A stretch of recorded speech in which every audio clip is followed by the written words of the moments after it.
Welcome to the deep dive. If you're like most of us trying to navigate the stock market, you know the feeling. It's just this absolute deluge of information headlines, quarterly reports, analyst upgrades, downgrades, all crashing down on you every single day. It really is. You're scanning for that one signal, that piece of company news that truly matters, trying to figure out, is this a golden nugget or just more noise?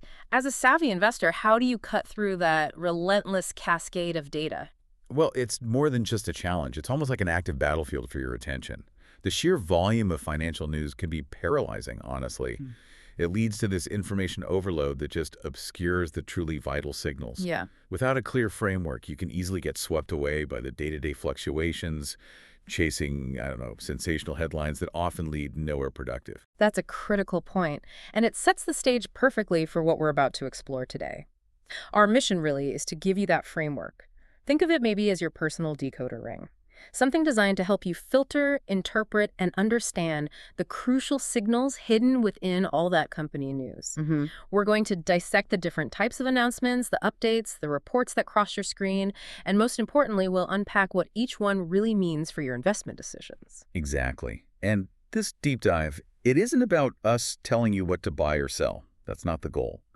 Instead, we're aiming to equip you with the analytical tools to identify key insights, understand their implications, and ultimately make more informed, confident choices that align with your own strategy. Right. We want to move you beyond just passively consuming news to actively extracting value from it. So, by the end of this deep dive, you'll hopefully have a much clearer pathway to being genuinely well-informed and quickly. You'll experience those aha moments where the dots connect between a headline and its true impact, feeling, hopefully, significantly less overwhelmed by the information deluge. That's the plan. We've pulled specific recent examples from our sources to make these concepts, which can seem a bit abstract, really concrete and memorable. So if you're ready to master the art of decoding stock news, let's dive in. Let's do it. Okay, let's unpack this. We're going to begin by looking at the news that directly tells us about a company's, let's say, operational strength and its potential for future expansion. Right.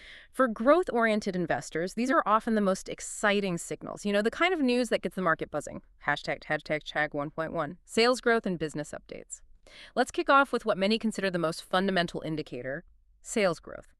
When a company announces its sales figures, particularly year over year or yo-a-yo, what exactly are we as savvy investors looking for beyond just the raw percentage? Well, when a company shares its latest sales figures, especially comparing them to the same period last year, that's your year over year or YOY metric, we're really assessing the vitality of its market presence. It's like taking its pulse. Okay. Our sources provide a really striking example with GSM Foils Ltd. They reported a staggering 76.8% increase in sales YOY. Wow, 76.8%. That's huge. It is. And on the surface, that's incredibly positive. It means the company is successfully selling significantly more products or services. It indicates maybe a growing customer base, successful market share expansion, or just a surge in demand for what they offer. A nearly 70% jump isn't just growth. It suggests, a dramatic acceleration in business activity and really strong market acceptance. From an investor's perspective, this usually lays the groundwork for higher profits down the line. Right, which is what we're ultimately after. Exactly. That's what drives shareholder value. That's a powerful statement, sales as the lifeblood. And yeah, a 76.8% jump from GSM Foils certainly injects a lot of life. But for us as savvy investors, the immediate question after seeing such a dramatic number isn't just, is it good? But is it sustainable? Yes, the big question. What are the red flags we should be looking for that might indicate this isn't a long-term trend, but maybe just a temporary boost? You've hit on the crucial nuance there. While such a massive jump is undeniably exciting, the critical question for any discerning investor is always the sustainability of that growth. Right. Is it driven by, say, a one-off large contract? Or maybe an unsustainable marketing blitz? Or perhaps a temporary pricing advantage that just won't last? Or is it something more fundamental? Exactly. Is it indicative of a broader, more enduring trend, like a new product cycle kicking in, significant market expansion, or maybe fundamental shifts in consumer demand that just happen to favor the company? So how do we figure that out? Well, to gauge sustainability, you'd look at several factors. What does management actually say in their earnings calls about the drivers of this growth?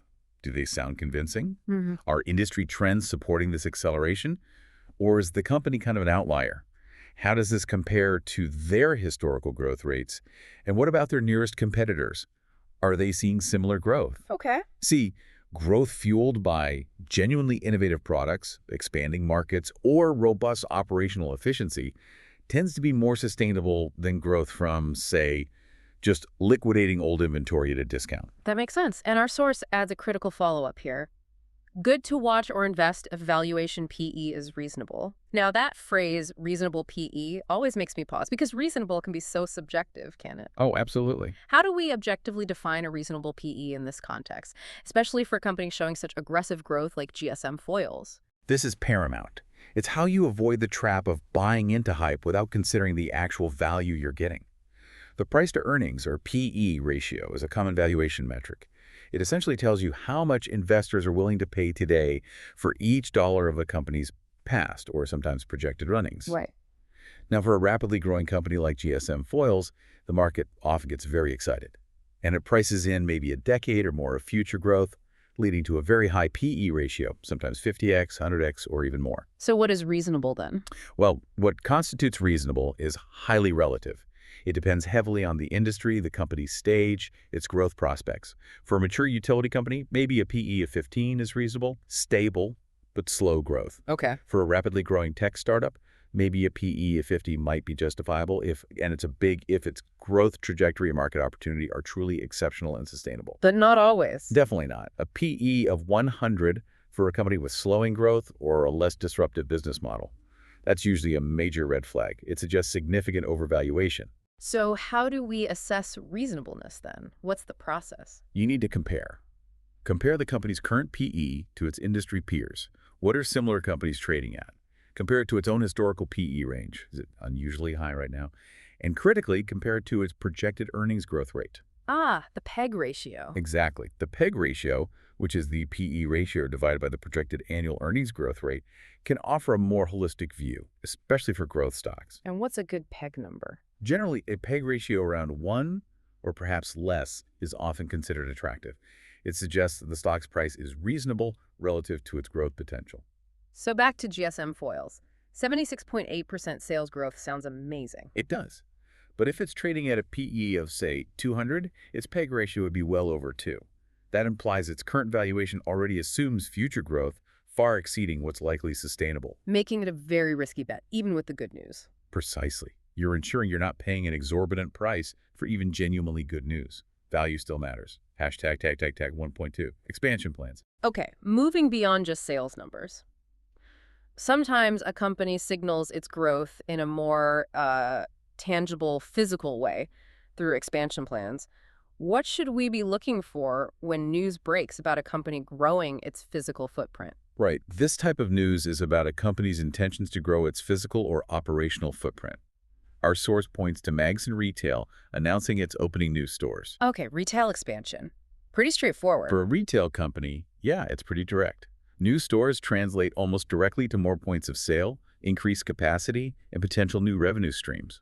It's a direct investment in increasing market reach and physical presence. It shows ambition. It does show ambition, but, while new stores inherently suggest growth, history is littered with retailers who expanded too fast and stumbled badly. That's very true. So what are the key indicators that tell us Magazines' expansion is strategic and sustainable, rather than just a potential overstretch? That's a crucial distinction to make. On the surface, expansion looks like a positive signal, suggesting future revenue increases and a clear commitment to growth. However, this is where we encounter the classic double-edged sword of expansion. Okay. While it promises future rewards, it invariably comes with significant costs, what we call capital expenditures, or CapEx. Big upfront costs. Exactly. Heavy upfront costs for things like acquiring real estate, building or fitting out new stores, hiring and training new staff, stocking inventory. These aren't cheap endeavors. No. And if not managed wisely, they can become a massive drain on resources. So what's the critical checks then? How do we know if they can handle it? Well, the critical check, as our source rightly highlights, is to check debt levels before investing. This is absolutely paramount. We need to understand how the expansion is being funded. Is it internal cash flow or? Right. Is the company generating enough cash internally from its existing profitable operations to finance its growth organically? That's usually the healthiest way. Or is it taking on significant new debt? or maybe issuing more shares, which, as we'll discuss later, has its own implications. And high debt is the big worry here. Yes. High debt levels can quickly turn what looks like a positive growth story into a really precarious financial situation. If those new stores don't generate the expected returns quickly enough, that debt can become a crushing burden. It squeezes profits through higher interest expenses and hinders future flexibility. So you're looking for a company that can realistically support this expansion without jeopardizing its existing financial stability. Precisely. A company with a healthy balance sheet, which we'll dive into more later, is much, much better positioned to execute on ambitious expansion plans without taking on excessive risk. Hashtag 1.3 orders. Okay, from strategic long-term plays like expansion, let's pivot to something more immediately tangible. The bread and butter of many businesses' secured orders. When companies announce they've won new contracts, that feels pretty concrete, doesn't it? How should we interpret this type of news? It absolutely is concrete. This refers to companies announcing new contracts or business agreements they've actually secured. Our sources give us great examples with Alpex Solar, Supreme Power Equipment, and Quality Power Electrical, all announcing new orders. Right. This isn't just potential sales, these are confirmed projects. They're concrete business contracts that basically guarantee future revenue for the company, often over a defined period. So if they've got the contract, the money is essentially in the bank, or at least in the pipeline, right? That sounds like an unqualified positive for investors, especially in those project-based industries. Indeed. For investors, this is generally a clear positive signal, particularly for companies in growth phases or project-based industries like engineering, construction, or IT services. Yeah. Winning orders directly translates to a more robust revenue pipeline. It demonstrates the company's competitive edge, their winning against rivals, its ability to secure new business, and its operational capability. It's a strong, direct indicator of future financial health, assuming, of course, the projects are executed profitably. That's a fair point. But you mentioned not every order is equally significant. Our source says, check if order size is big compared to current revenue. Why is that proportionality so critical? Context is everything here. It takes us beyond the headline number and into proportionality. Think about it. A multi-million-dollar order for a giant established corporation, like a huge multinational conglomerate. Might be nothing. Exactly. Might be a drop in the ocean. It could represent less than a fraction of a percent of its annual revenue, making it largely insignificant to its overall financial picture or its stock price. So it's all about context and scale. How do we practically gauge this proportionality? Are we just, eyeballing it, making a guess? No, not at all. We're not just eyeballing it. You need to do a quick comparative analysis. It's usually quite straightforward. Okay. You would typically compare the announced order value against the company's last 2 or 3 quarterly revenue reports, or even its last reported annual revenue. That gives you a good sense of scale. Or maybe market cap. You could compare it to its market capitalization too, though the revenue comparison is often more direct for gauging the operational impact. Right. Let's say a smaller company with, $100 million in annual revenue announces a new $5 million contract. That's 5% of their annual revenue. That's a good noticeable boost. Definitely. But if it's a $1 billion company, that same $5 million order, it's negligible. A mere 0.5% of annual revenue. It barely moves the needle. But for a tiny company. Right. Conversely, a $5 million order for a microcap company with maybe just $10 million in annual revenue, that's potentially a game changer. It could represent half a year's income and signal a significant leap in scale for them. Wow. Yeah. So this context is everything for discerning whether an announced order is truly a needle-moving event or just, routine business that has little material impact on the company's future prospects. Hashtag 1.4, strategic tie-ups, partnerships. Now, sometimes companies announce they're not just gaining new customers or physical assets, but new friends, strategic tie-ups, or partnerships. What kind of news falls into this category, and how should we, particularly as long-term investors, approach it?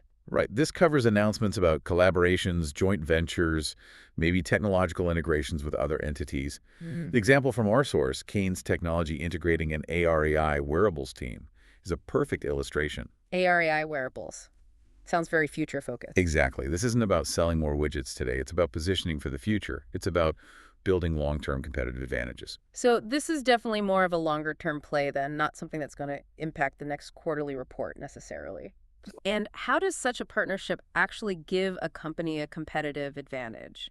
That Kane's technology example, integrating AR/AI, sounds very forward-looking, but what's the concrete benefit? Well, the meaning here is that the company is actively working to strengthen its capabilities, enhance its technology, maybe expand its market reach through collaboration, or bringing in specific expertise, like that AR/AI team. It often signals a long-term strategic vision and a real commitment to future competitiveness. Okay. For an investor, particularly one with a long-term horizon, this is generally good news. Strategic tie-ups often yield benefits over several years as technologies integrate, new markets open up, or new products are developed. They're typically not about immediate quarterly results, but about building a stronger foundation for sustained, durable growth down the road. And the advantage comes from? A strategic partnership or integration can provide a company with invaluable access to new intellectual property, maybe specialized skilled talent they just don't have in-house, or entirely new customer segments that were previously out of reach. Like the AR/AI team for Kane's. Exactly. In Kane's Technologies case, integrating an AR/AI wearables team clearly points to developing future-proof capabilities. It puts them potentially at the forefront of emerging high-growth technologies. Which helps them compete. Yes, it can insulate them from competitive pressures, open up entirely new revenue streams down the line, and maybe even help them carve out a niche in a rapidly evolving market. It's really about securing future relevance and growth potential. And just like with the sales growth, our source has that familiar warning here, if valuations are not too high. So even groundbreaking partnerships can be overvalued. It seems like this valuation check is a recurring theme, isn't it? It is a recurring theme for a very good reason, and it's such a critical lesson for investors. A groundbreaking partnership, especially one in a hot sector like AR/AI, or just the promise of some innovative new technology, can generate immense market excitement. Yeah, the hype machine kicks in. Right. It leads to speculative buying.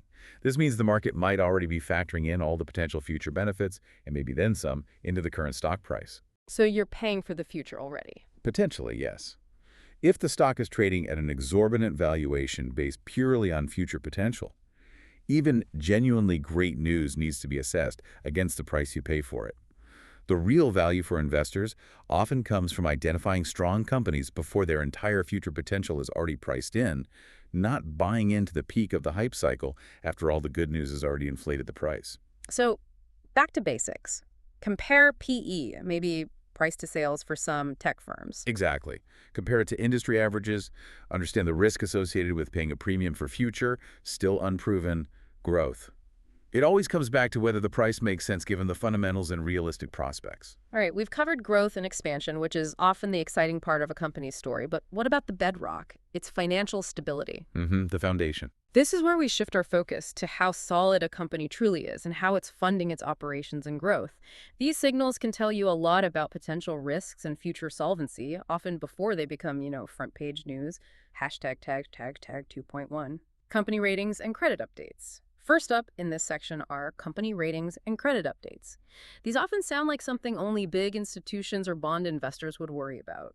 Why should small investors pay close attention to news about credit ratings, like, for instance, UTSAV Gold Jewels Ltd. Receiving a rating downgrade? That's a great question because they seem technical, but these announcements from independent credit rating agencies are actually crucial, even for individual equity investors. They assess companies' ability to meet its financial obligations, particularly its debt. Okay. So the example of UTSAV Gold Jewels Ltd. Getting a rating downgrade means that these agencies, after doing a thorough review of the company's financials and its business prospects, now believe it has become riskier to lend money to. A downgrade specifically indicates a deterioration in their perceived ability to repay debt. Which suggests underlying problem. Exactly. It's just underlying financial strain. So if a company gets a downgrade, it's not just some technicality, it's more like a flashing yellow light for investors, right? What's the immediate investor action here? Should we be hitting the panic button? Panic is rarely the right response, but you should definitely exercise caution and absolutely undertake further investigation. A downgrade suggests that the company's ability to repay its debt is becoming doubtful, which is generally not good news for small investors unless you have an exceptionally high risk tolerance and are fully aware of the implications. Right. Credit ratings aren't just for bondholders. They act as a vital independent proxy for a company's overall financial health and operational strength. A downgrade implies that underlying financial issues are likely at play, things like declining cash flow, an increasing debt burden, poor profitability, or even a weakening competitive position. Fundamental problems. Yes, fundamental problems that can affect the entire business and, by extension, its stock price. So it's a strong indicator of broader trouble. And what's this domino effect I sometimes hear about with downgrades? How does a lower credit rating ultimately impact the stock value, even if I'm not directly investing in their bonds? Ah, the domino effect. It's very real and can significantly impact shareholders. A lower credit rating directly increases a company's borrowing costs. It's simple logic. Lenders want more interest for higher risk. Precisely. When it comes time to refinance existing debt or secure new loans for operations or expansion, lenders will demand higher interest rates because the perceived risk is greater. Imagine a company that was previously borrowing at, say, 5%, suddenly having to pay 8% or 9%. Ouch. That's a big jump. It is. That's a direct hit to their profitability, as more money goes towards interest payments and less flows down to the bottom line, to net income. Which hurts earnings per share. Exactly. This can squeeze profits, make it more expensive to fund future growth, and essentially create a negative feedback loop where declining financial health leads to higher costs, which further impairs financial health. So even if you don't hold the company's debt, this directly impacts its earnings per share and its growth prospects, which can significantly depress its stock value. It's a clear signal that the company's financial foundation is weakening. Hashtag 2.2, fundraise share allotment. Let's turn to another way companies get money. Fundraising through share allotment. We often hear about companies raising capital by issuing new shares, sometimes through things like preferential shares. What's the core of this news, and why might it be considered a neutral signal rather than an automatic positive? Right, this covers news that a company is raising capital by basically issuing new shares. Often it's through specific mechanisms like preferential shares, which might be offered to a select group of investors, perhaps strategic partners or large institutions. Qualitech Labs Ltd. raising money via preferential shares is the specific example from our source. The meaning is straightforward. New shares are created and sold to bring additional funds into the business. This cash can then be used for various purposes like funding expansion, paying down debt, or investing in R&D. So fresh capital coming into the company. Intuitively, that sounds pretty good, right? More money for the business. But our source categorizes it as neutral. Why isn't it an automatic positive? And what are the implications for us, the existing shareholders? This is where understanding the nuance is really crucial for the listener. While bringing in fresh funds can indeed be positive, it can fuel growth, enable a company to seize opportunities it otherwise couldn't, maybe strengthen balance sheet. But it also carries a significant risk of dilution for existing shareholders. Dilution is a key concept here. Explain dilution simply. Okay, simply put, if more shares exist, each existing share you own now represents a smaller percentage of ownership in the company. Think of it like slicing a pizza into more pieces. Each slice gets smaller. So if you owned 1% of a company with 100 million shares, and they issue another 10 million shares, your 1% stake is now spread across 110 million shares. This effectively reduces your proportional ownership, your voting power, and your claim on future earnings per share. And that can affect the stock price. It often does. It can lead to a temporary or sometimes even a sustained drop in the stock price or the earnings per share because the company's value and earnings are theoretically spread thinner across a larger number of shares. That makes perfect sense. So how do we distinguish between a good fundraise that genuinely strengthens the company for growth and a bad one that might actually be a warning sign of deeper problems? When should we be particularly cautious about this news? The distinction really lies in the reason for the fundraise and, importantly, its frequency. Okay. A fundraise can be genuinely positive if it's explicitly funding something like a massive, high-return project, maybe a strategic acquisition, a major R&D initiative that promises a breakthrough, or a significant expansion where the long-term benefits clearly seem to outweigh the short-term dilution. So using capital to accelerate value. Exactly. In such cases, the company is raising capital to accelerate value creation. That can be good. But the warning sign is? It becomes a significant warning sign if a company is constantly raising funds just to stay afloat. If it seems like they're always going back to the market for cash, this can indicate underlying cash flow problems, insufficient profitability, or maybe a highly capital-intensive business model that just struggles to generate enough internal funds to sustain itself. Right. Our general rules mentioned frequent fundraises as a caution. Precisely for this reason. You're looking to discern if the company is using the capital for genuine, value-accretive growth, or if it's a recurring sign of chronic financial strain, where new capital is merely plugging holes in a leaky bucket rather than building for the future. So check the cash flow statements. Definitely. Review their cash flow statements, see if they consistently burn through cash and rely heavily on external financing. That pattern is often a red flag. Let's shift gears now to a really fascinating area. The people at the very top. We're talking about the ultimate insiders, the folks running the company and its major owners. The ones who know the most. Their actions, buying or selling their own company's stock, often speak volumes about their true confidence or maybe lack thereof in the company's future. It's almost like getting a peek behind the curtain, isn't it? Hashtag tagged, hashtag tag 3.1. Insider buying, selling. So what's the core information we get when we see news about company insiders buying or selling shares in their own company? Well, this refers to regulatory reports, filings that companies have to make detailing transactions where a company's executives, directors, or sometimes key employees buy or sell shares of their own company's stock. Okay. Our sources provide clear examples. M&D Engineering saw insiders buying shares, which is typically seen positively. On the other hand, Senco Gold had insiders selling shares, which usually raises questions. The meaning behind these actions can be incredibly telling, precisely because these individuals possess the most intimate and up-to-date knowledge about the company's operations, its challenges, its opportunities, basically, its prospects. Let's break that down then. If insiders are buying, what does that signal to us as investors? It feels pretty straightforwardly positive. Generally, yes. When insiders are buying, it often signals their strong personal confidence in the company's future prospects. Think about it. They're literally putting their own money on the line. Their own cash. Exactly. It suggests they believe the stock is undervalued or perhaps poised for significant growth. This is widely considered one of the strongest bullish signals an investor can observe. Because they know more than we do. Fundamentally, yes. They have the most up-to-date and comprehensive information. Their actions are often seen as an unfiltered view of the company's health. So insider buying, a very positive indicator. They aren't just talking the talk, they're walking the walk with their own capital. Okay, buying seems clear, but selling. Yeah. Most investors would probably see insider selling and immediately think, oh, time to get out. But you've often cautioned against that immediate reaction.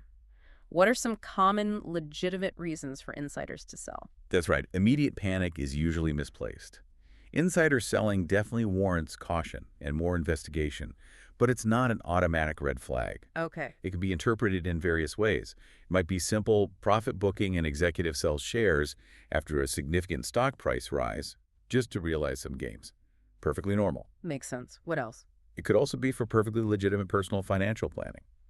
Diversifying their personal wealth is a big one often. A huge portion of their net worth is tied up in company stock, so selling some makes sense for diversification. Right. Tax planning is another reason. Or exercising stock options that might be nearing expiration and then selling a portion of those shares, maybe just to cover the taxes incurred or to free up some capital. These are often benign, pre-planned reasons. Pre-planned. Yeah, many companies have what are called 10b5-1 plans in place. These are pre-scheduled selling plans that allow insiders to sell shares at predetermined times or prices. It helps mitigate accusations of trading on non-public insider information. Ah, okay. So when should we be concerned about insider selling? What are the patterns to watch for? The concern arises when you see certain patterns. Widespread or significant selling by multiple key insiders simultaneously? That's worth looking into, especially if it's not clearly tied to those common explainable reasons like option exercises or tax planning. Multiple people selling large amounts. Yes, that could indicate a lack of confidence in the short-term outlook or perhaps signal potential upcoming challenges that aren't public yet. The key is to look at the pattern and the volume of the trades rather than reacting emotionally to a single transaction. So one person selling might be nothing. Right. A single executive selling a small portion of their holdings for personal reasons is very different from, say, the CEO, CFO, and several directors, all offloading a substantial chunk of their stock around the same time, particularly if the company has recently hit new highs, or if it's facing known industry headwinds, or if there's just no clear public explanation for the sales. And where do we find this info? You typically find this information in regulatory filings like Form 4 in the U.S., which disclose these trades, usually with a slight lag. Look for clusters of selling, large volumes relative to their holdings, and the absence of a plausible, benign explanation. Hashtag tag tag tag tag 3.2. Promoter buying, selling. Okay, building on that, sometimes we hear specifically about promoter buying or selling. Now, is that different from general insider activity, and does it carry even more weight? It sounds more significant. It is different, and yes, it absolutely can carry more weight. Promoter buying or selling is similar in concept to general insider trading, but it specifically refers to the actions of the promoters. And promoters are. Typically, they are the founding members or the controlling shareholders of the company. Mm. The individuals or families who started the business or hold a dominant stake, these are the people who often have the largest, most foundational stake in the business. The original architects, often. Exactly. They often have the longest-term vision and the most skin in the game, as the saying goes. Our source gives the example of Pace e-commerce, where the promoter sold shares. So when the ultimate owners, the people who potentially started the company and still effectively control it, are reducing their stake, what does that signify? This feels like a much more serious signal than, say, a mid-level executive selling some shares for diversification. It is indeed often viewed as a much more significant potential red flag. Promoters reducing their stake means the ultimate owners are divesting part of their ownership. This can indicate a fundamental shift in their long-term commitment or perhaps their perception of the company's intrinsic value or future prospects. A loss of faith, maybe? It can be interpreted that way. Because promoters are so deeply intertwined with the company's genesis and long-term strategy, their selling can be seen as a lack of conviction in its future trajectory. The source explicitly advises to avoid if frequent promoter selling is observed, which really underscores the seriousness of this particular signal. It's not just any employee cashing out, it's potentially the architect of the company deciding to reduce their foundational stake. Okay, but you mentioned it's a red flag unless they have a good reason. What would constitute a good reason for a promoter to sell a significant stake? And how would an investor practically go about finding and evaluating that explanation? It might not always be obvious. That's a critical question, and it requires diligence from an investor. A good reason would ideally be one that is publicly disclosed, transparent, and logically doesn't undermine confidence in the company's future. Like what, for example? It could include things like a strategic restructuring of their personal or family holdings, perhaps for estate planning purposes. Maybe a need for capital for other clearly disclosed ventures like launching a new philanthropic foundation, setting up a separate private equity fund, or funding another entirely separate business that doesn't compete with the original company. Sometimes it could be part of a planned transfer of ownership as part of a long-term succession plan. Or maybe bringing in big investors. Occasionally, yes. It might be part of a larger publicly announced secondary offering designed to bring in more institutional investors, where the promoter's stake reduction is part of a broader strategy to increase the stock's liquidity and market awareness. So the key is transparency. Absolutely. Transparency and a logical explanation provided to the market, usually through regulatory filings, company press releases, or during investor calls. As an investor, you would actively look for these explanations. And if there's no reason given, If no clear, compelling reason is given, or if the selling is frequent, substantial, and involves multiple promoters without a coordinated, well-explained strategy, then it raises serious questions about their long-term belief in the company's trajectory. It's a definite call for deep scrutiny. If the explanation feels flimsy or is entirely absent, the default interpretation should probably lean towards caution, as it implies that those who know the company best might be losing faith. we've covered a lot about a company's internal health and the actions of its insiders, but of course, no company operates in a vacuum, does it? Not at all. Now, let's explore how external forces, both positive and negative, can impact a company, and crucially, how we as investors should react when unexpected events occur. This is where the macro environment meets the micro-specifics of a company. Hashtag 4.1, policy impact. Let's start with policy impact. Governments make decisions all the time. New regulations, tax cuts, subsidies. How does that translate into actionable news for investors? And how can we spot potential opportunities or risks? Right. Policy impact news relates directly to government policy changes that can significantly affect a specific industry or even a particular company. The example from our source, ARM Technologies, which could potentially benefit from a GST cut on TVs, is a perfect illustration of this. Okay. The meaning here is that government actions, things like tax cuts, imposing new regulations, offering subsidies, or changing trade rules, can directly boost demand for a product, reduce operational costs for companies, or otherwise create a more favorable or sometimes unfavorable environment for certain companies or entire sectors. So, a goods and services tax, or GST, cut on TVs specifically, how exactly does that translate into a direct benefit for a company like ARM Technologies? It's not immediately obvious how a tax cut necessarily turns into higher profit. Well, it's often quite direct, actually. A GST cut on TVs directly makes those products more affordable for the end consumer. Lower sticker price. Exactly. When the final price consumers pay drops, assuming everything else stays the same, demand for those products often increases significantly. Consumers might be incentivized to purchase new TVs, maybe replacing older models sooner than they planned, or perhaps upgrading to larger, more feature-rich units that now seem more affordable. Okay, so more people buying TVs. Right. This directly translates to higher sales volume for companies like ARM Technologies that either produce or retail these products. Higher sales volume, assuming their profit margins remain healthy, should lead to increased revenue and ultimately higher profits. Makes sense. For investors, this is generally very good news for the affected company and its entire sector. It can potentially lead to a positive impact on stock prices as the market adjusts its future revenue and profit expectations upwards. It's a clear tailwind for the business. It sounds like this kind of news could have a ripple effect then beyond just the one company mentioned in a headline, right? How should a savvy investor think about the broader implications for an entire sector when a policy like this is announced? You're absolutely right. It's rarely just about one single company. Policy changes often ripple right across an entire industry. When a policy like a tax cut is announced for a specific product category, like TVs, it doesn't just benefit the single company that might be mentioned in the headline. It helps all the TV sellers. Exactly. It likely benefits all companies operating within that sector that produce, distribute, or retail those products. So, a GST cut on TVs would likely boost sales for every TV manufacturer and electronics retailer operating in that market, not just ARM Technologies.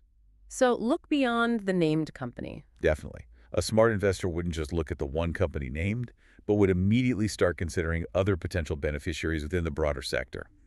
This really highlights the interconnectedness of government policy, consumer behavior, and market performance.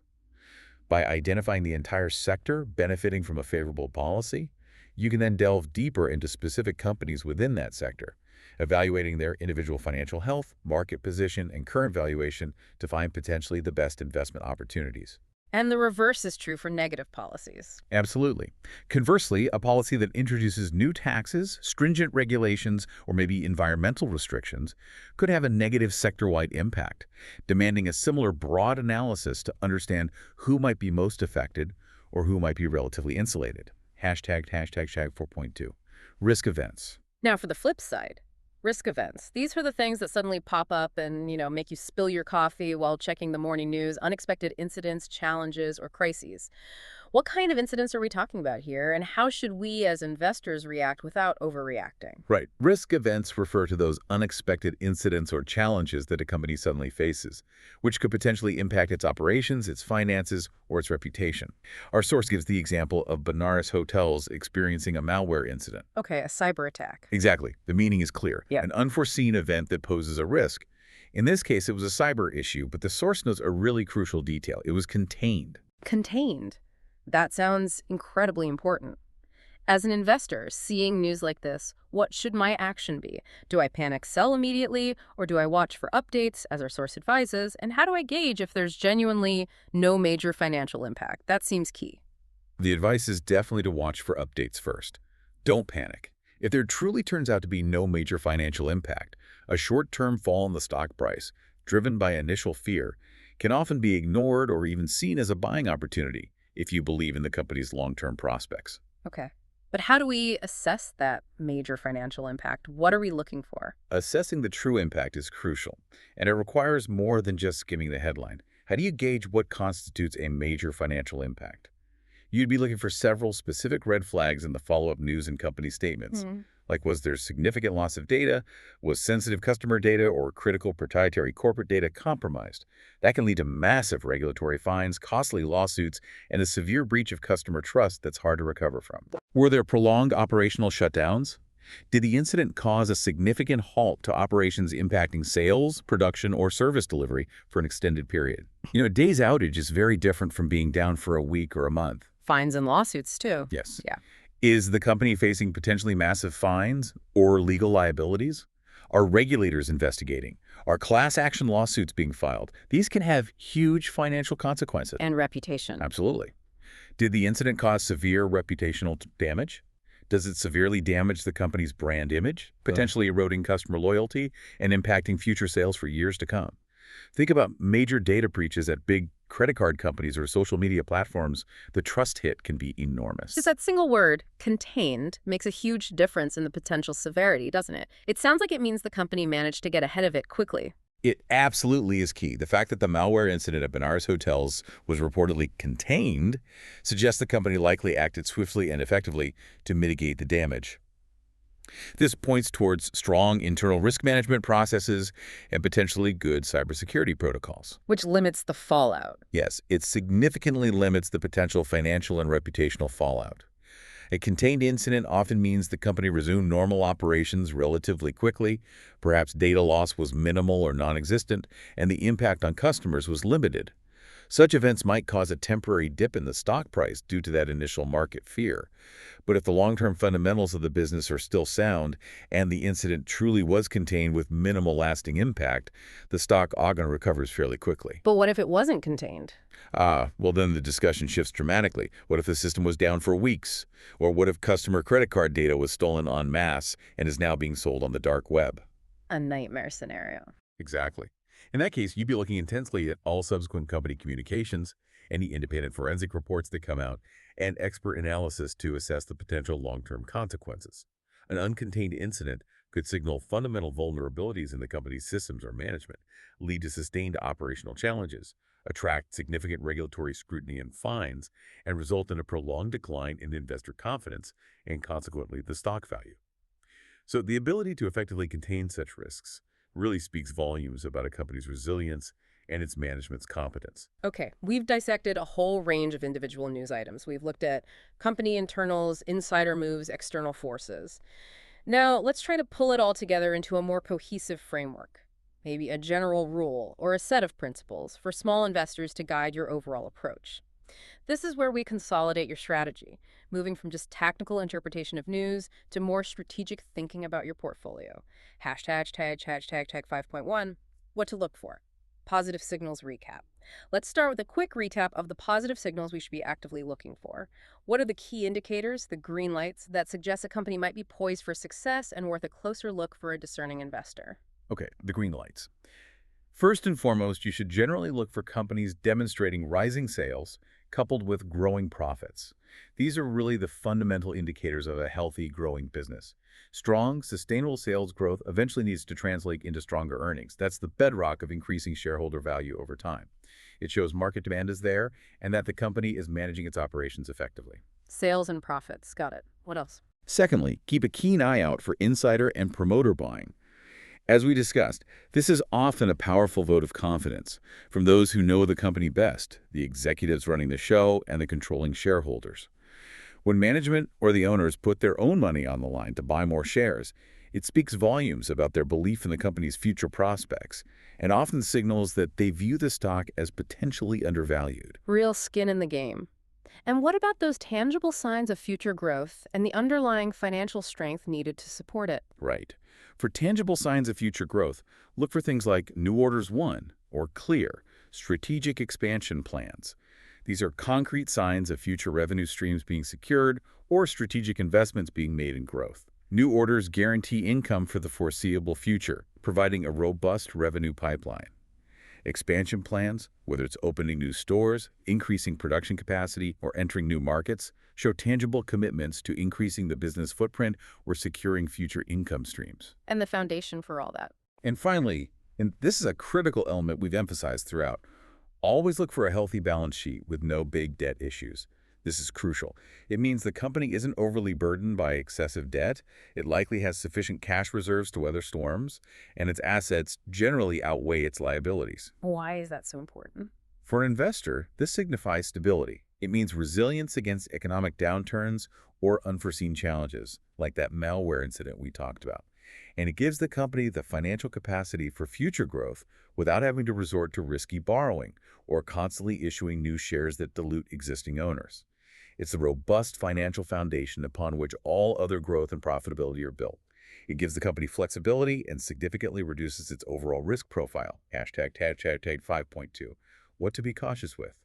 Warning signs recap. Okay, so those are the green lights. On the flip side, we need to be just as vigilant about the warning signs, the potential red flags. What are the crucial indicators that should make us pause, maybe do some deeper research, and exercise caution before committing our capital? Right, the red flags or cautionary signals. The first one on our list is rating downgrades. As we discussed, this is a clear signal from independent rating agencies that they view the company's financial health as deteriorating. It indicates increased risk regarding its ability to repay debt and often points to underlying financial instability that could impact profitability and future growth. Okay, downgrades. Caution. What's next? Next, be wary of significant or frequent insider and promoter selling. While, as we said, it can sometimes be benign and driven by personal financial planning, frequent or significant selling by key insiders, or even more critically, by the promoters or founders, really warrants deep scrutiny. It can signal a lack of confidence from within, suggesting that those closest to the company might see challenges ahead or perhaps believe the stock is overvalued. Always look for the patterns, the volume, and check if there's a clear, understandable explanation. And we keep coming back to valuations, don't we? What about that too high PE ratio we discussed earlier? Is that a standalone red flag? Yes, the too high PE ratio, meaning potentially overvalued stocks, is a perennial caution sign. Even a fantastic company with wonderful news can actually be a poor investment if its stock price is already inflated way beyond its fundamentals, reflecting unrealistic future growth expectations. Buying the hype. Exactly. You could be buying into hype rather than solid fundamental value. And if those sky-high expectations inevitably aren't met, the stock can fall significantly, regardless of how good the company actually is. So remember to compare the PE ratio against industry peers, its own historical averages, and maybe consider the PEG ratio for context, especially with growth stocks. Okay, and one more. Finally, watch out for frequent fundraisers that lead to dilution risk. Multiple instances of a company issuing new shares to raise capital can suggest a continuous need for external cash. This might mean is potentially at the expense of existing shareholders whose ownership percentage gets smaller each time. It could indicate underlying problems with cash flow generation, an inability to generate sufficient internal funds to support operations or growth, or maybe just a highly capital-intensive business model that struggles to stand on its own feet financially, relying instead on constant infusions of external cash. So we've laid out the do's and don'ts of interpreting specific news items, but there's one overarching, almost universally accepted principle that our source explicitly highlights, and it's something every single small investor really needs to engrave in their mind. Don't put all money into one stock, spread across sectors. This is truly the golden rule. Diversify your portfolio. This is probably the most fundamental and universally accepted principle for small investors, certainly for long-term investing, and it really cannot be overstated. Diversification is your primary defense mechanism against the inherent unpredictability of the market. How does it work practically? Well, it works on two crucial levels. Firstly, it's about mitigating company-specific risk. Think about it, no matter how thoroughly you research a company, any single company can face unforeseen challenges. A sudden product recall, a major lawsuit, a disruptive new competitor, a sudden shift in consumer preference, a major operational failure, or even, like we discussed, a contained malware incident that causes a temporary dip. Right. Anything can happen to one company. Exactly. By spreading your investment across multiple different companies, the negative impact of one single company's unexpected downturn on your overall portfolio is significantly reduced. You're simply not putting all your eggs in one basket. So if one stock takes an unexpected hit, it won't sink your whole ship. That definitely offers a great deal of peace of mind. Precisely. And secondly, diversification is about mitigating sector-specific risk. By spreading your investments across different economic sectors, for example, not just putting everything in technology, but also having exposure to healthcare, consumer staples, financials, energy, industrials, and so on, you ensure you're not overly exposed if one particular industry faces major headwinds. Like what kind of headwinds? Think about broad regulatory changes that suddenly impact an entire sector, like new environmental rules, or major technological disruptions that might render an entire business model obsolete almost overnight, or even broad shifts in consumer preferences or economic cycles that might negatively impact a specific industry disproportionately. So if tech has a bad year, maybe healthcare does okay. Exactly. If you're diversified across sectors, A downturn in one sector won't devastate your entire portfolio because other sectors might be performing well, or at least holding steady, balancing out some of the losses. It's like having different types of crops planted. If a blight hits one type, you hopefully still have others that will yield a harvest. It sounds like diversification is less about hitting that single home run, that one stock that goes to the moon, and much more about consistent long-term success and, crucially, protecting your capital. That's exactly right. While chasing those individual home runs can be incredibly tempting and certainly exciting, building a well-diversified portfolio is really the bedrock of long-term wealth creation and robust risk management, especially for the small investor. It's about aiming for sustainable growth and protecting your hard-earned capital, rather than betting it all on a single uncertain outcome. Which often leads to emotional decisions. It does. Betting heavily on one stock often leads to unnecessary volatility and emotional decision-making, buying high out of excitement, selling low out of fear. Diversification is the disciplined, pragmatic approach to navigating the inherent uncertainties of the market. Frankly, it allows you to sleep better at night, knowing you're somewhat insulated from any one company's or any one sector's specific misfortunes. Well, we've covered a really comprehensive set of signals and general rules today that hopefully empower you, our listeners, to interpret stock news with much greater clarity and confidence. You now have a practical framework, hopefully, to analyze what you read and hear, moving beyond just the headlines to understand the true implications for your investments. Indeed. And we've focused quite heavily today on the rational interpretation of data, of news, of signals. But as we know, the world of investing is also deeply, deeply influenced by human psychology. Ah, yes. Emotions. Exactly. So maybe something for you to mull over as you go about your investing journey. Consider this. How do things like market sentiment, collective investor psychology, herd behavior, or even your own personal emotional responses to good or bad news, how do they sometimes override or amplify the rational signals we've discussed today? That's a powerful thought. How can you cultivate a disciplined mindset that helps you stick to your strategy, your rational analysis, even when the news cycle or the market itself seems to be trying to pull you in every direction with fear or greed? What's your strategy for staying rational in what often feels like a very irrational market? Something to ponder as you continue your own deep dive into the markets, always working to distinguish that true signal from the surrounding noise. Thank you so much for joining us on this deep dive into understanding stock news. We genuinely hope you feel more confident and well-equipped to navigate the financial headlines going forward. Until next time, keep learning and keep investing wisely.